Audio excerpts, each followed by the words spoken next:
Mirpur office के head clerk बाऊ राजा अदरीस और नायब कासब राजा हाजी औरंगजेब की रिटायरमेंट के मौका पर अलविदाई पार्टी का एहतमाम किया गया,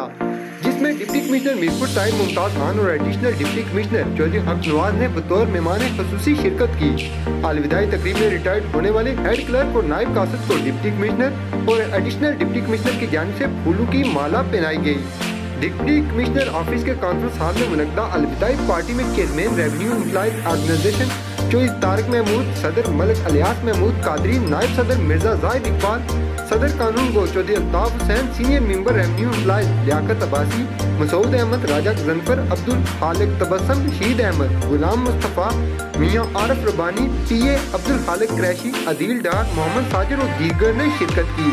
तकरीब का बाकायदा आगाज तिलावत कलाम पाक से किया गया, जिसके बाद रिटायर्ड होने वाले डिप्टी कमिश्नर ऑफिस के हेड क्लर्क बाऊ राजा अदरीस और नायब कासब हाजी औरंगजेब के लिए नेक तमन्नाओं का इजहार किया गया।